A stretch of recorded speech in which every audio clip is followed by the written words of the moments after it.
ಬರೀ ಮಾತು ಮಾತು ಮಾತು. ಯಾಕೆ ಗೌರಿ ಕೇಳಿ ಬೇಸರವಾಯ್ತಾ? ಸಾಕಾಗುವಂತ ಮಾತಾ ಅದು. ಕೇಳ್ತಾ ಇದ್ರಿ, ಇನ್ನೂ ಕೇಳ್ತಾನೆ ಇರ್ಬೇಕು ಅನ್ಸುತ್ತೆ.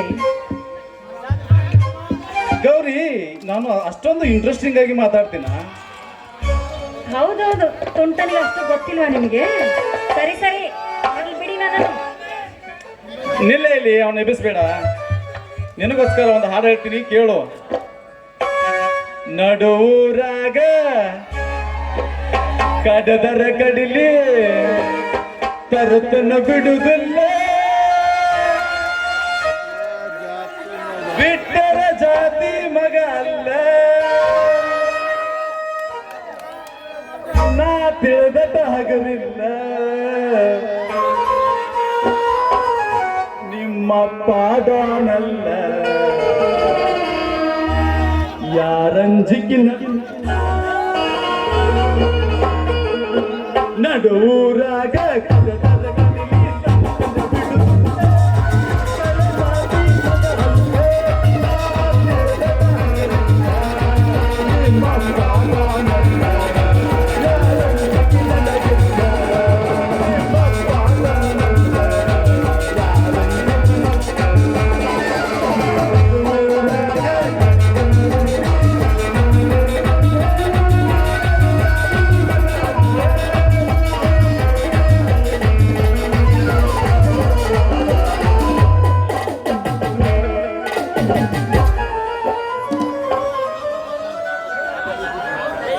ಓ ಮಾವ, ಏನು ಇಷ್ಟು ಬೇಗ ಬಂದಿರಲ್ಲ?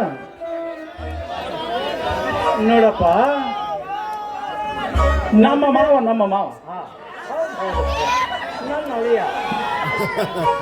ನೋಡು, ಮಿಲ್ಟಿಗೆ ಹೋಗಿ 3 ತಿಂಗಳು ಆಯ್ತು, ಊರು ಬಿಟ್ಟು ಹೋಗಿ. ಅವನ ಸುದ್ದಿನೇ ಇಲ್ಲ. ಅವನ ವಿಷಯವನ್ನು ಕೇಳಿದಾಕ್ಷಣ ತೆರೆ ಮೇಲೆ ಒಂದೊಂದು ತರಹದ ಚಿತ್ರಗಳು ಬರ್ತಾ ಇವೆ. ಅದಕ್ಕಾಗಿ ನಿನ್ನ ಕಡೆಗೆ ಬಂದು ಏನಾದರೂ ಅವರ ವಿಷಯವನ್ನು ತಿಳಿದುಕೊಂಡು ಹೋಗಬೇಕಂದ್ರೂ ಬಂದೇನಪ್ಪ.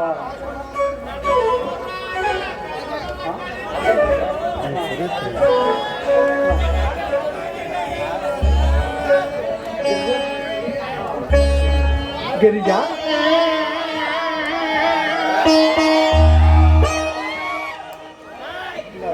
ನಮ್ಮ ಮಾವನ ಚಿಕ್ಕ ಮಗಳು ಗಿರಿಜಾ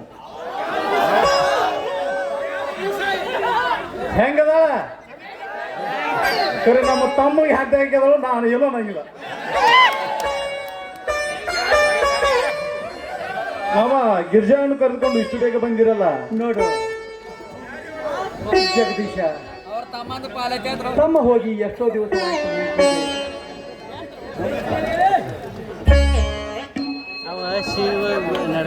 ಬರ್ಲೇಬೇಕಪ್ಪ, ಬರ್ಲೇಬೇಕಲ್ಲ. ಮಗಳ ಹಣದ ತಪ್ಪಿಗಾಗಿ ಅವಳ ಮದುವೆ ಮಾಡಿಕೊಂಡು ಅವಳನ್ನು ಸುಖದ ಸಂಸಾರಿಗೆ ಹಚ್ಚಬೇಕಾದದ್ದು ತಂದೆ ಕರ್ತವ್ಯ. ಅದಕ್ಕಾಗಿ ಅವಳನ್ನು ಕರೆದುಕೊಂಡು ಬಂದಲ್ಲಪ್ಪ. ಹೀಗೋ ಮಾವ, ಗಿರಿಜಾಳನ್ನು ನಾನು ಯಾವತ್ತ ದೃಷ್ಟಿಯಿಂದ ನೋಡಿದವನಲ್ಲ. ನಿಮ್ಮ ಮಗಳು ಗಿರಿಜಾ ನನಗೆ ಚಿಕ್ಕ ಸೊಸೆಯಂದ ಮೇಲೆ ನನ್ನ ತಮ್ಮನಿಗೆ ಹೆಂಡತಿ ಆಗಬೇಕಾದವಳು. ಆ ನಿರ್ಧಾರ ಮಾಡಿದ ಮೇಲೆ ನಾನು ಗೌರಿಯನ್ನು ಪ್ರೀತಿಸಿ ಮದುವೆಯಾಗಿದ್ದು ಮಾವ, ಪ್ರೀತಿಸಿ ಮದುವೆಯಾಗಿದ್ದು. ಏನಪ್ಪ ಜಗದೀಶ, ಹೀಗೇಕೆ ಮಾಡಿದೆವು? ಅದು ನಾನು ನಿನ್ನ ಮೇಲೆ ಎಷ್ಟು ವಿಶ್ವಾಸ ಇಟ್ಟಿದ್ದೇನಲ್ಲೋ. ಎಷ್ಟಾದರೂ ಗಿರಿಜೆ ತಾಯಿ ಸತ್ತ ಮಗಳೆಂದು ನಿನಗೆ ಕೊಟ್ಟು ಲಗ್ನ ಮಾಡಿ ನಿನ್ನ ಕೈಯಾರೆ ಅವಳ ಕೊರಳಿಗೆ ಕರಿಮನೆ ಸರ ಕಟ್ಟಿಸಬೇಕೆಂದು ಮಾಡಿ ಏನು ಕನಸು ಮಾಡಿದ್ದೇನದು. ಆ ಕನಸು ನುತ್ತು ನೂರು ಮಾಡಿದೆ ಜಗದೀಶ. ಮಾಡಿದೆಯಪ್ಪ, ಹೀಗೆ ಮಾಡಿದೆ. ಇಲ್ಲ ಮಾವ, ನಾನು ಸಂಗಮೇಶನಿಗೆ ಗಿರಿಜಾಳನ್ನು ಕೊಟ್ಟು ಮದುವೆ ಮಾಡಬೇಕೆಂದು ತೀರ್ಮಾನ ಮಾಡಿದ್ದೇನೆ. ನೀನು ಹೆದರಬೇಡ ಮಾವ, ಹೆದರಬೇಡ. ಅಂದ್ರೆ ಸಂಗಮೇಶನಿಗೆ ಗಿರಿಜನ್ನು ಕೊಟ್ಟು ಮದುವೆ ಮಾಡುವ ನಿಶ್ಚಯ ಮಾಡಿದ್ದೀರಾ? ಹೌದು ಮಾವ. ಆಗಲಿ ಜಗದೀಶ, ಎಷ್ಟಾದರೂ ಈ ಮನೆಗೆ ಸೊಸೆ ಆಗುತ್ತಾಳ ಅಂದಂಗೆ ಆಯ್ತಲ್ಲ? ಹೌದು ಮಾವ, ಹೌದು. ಆಯ್ತು.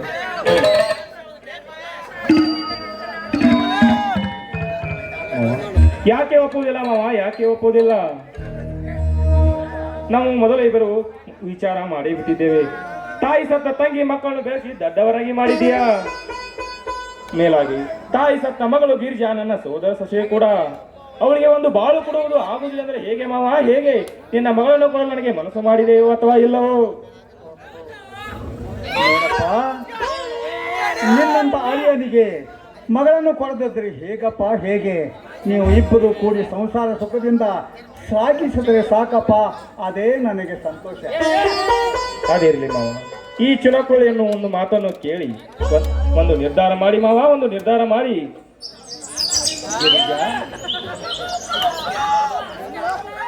ಅವಳನ್ನೇನು ಕೇಳೋದಿದೆಯೋ ನೀನೇ ಕೇಳು. ನೀನು ಕೇಳೋ ಹಕ್ಕಿಲ್ಲ ಏನು, ನೀನು ಕೇಳಿ ನೋಡು.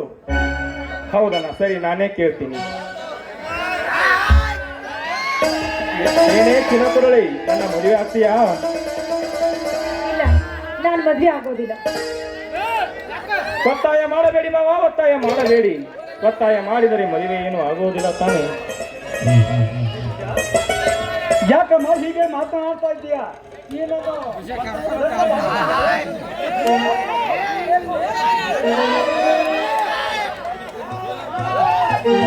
ಮಾವ, ಒತ್ತಾಯ ಮಾಡಿದರೆ ಮದುವೆ ಅಲ್ಲ ಮಾವ, ಮದುವೆ ಅಲ್ಲ. ನೋಡಿ, ಯಾರು ಒತ್ತಾಯ ಮಾಡುವಂತ ಅವಶ್ಯಕತೆ ಇಲ್ಲ. ಅಷ್ಟಕ್ಕೂ ಸಂತೋಷ್ ಮಾವ ಮದ್ವೆ ಆಗ್ತದೆ ಕೇಳಿದ್ರು, ನಾ ಇಲ್ಲ ಅಂತ ಹೇಳಿದೆ. ಆದ್ರೆ ಯಾರಾದ್ರೂ ಯಾಕೆ ಅಂತ ಕೇಳಿದ್ರು. ಓಹೋ, ಹೌದು ಗಿರಿಜಾ, ಹೌದು ಗಿರಿಜಾ. ಮದುವೆ ಬಗ್ಗೆ ಒಂದು ಹೆಣ್ಣನ್ನು ಕೇಳುವುದು ನಮ್ಮ ಧರ್ಮ.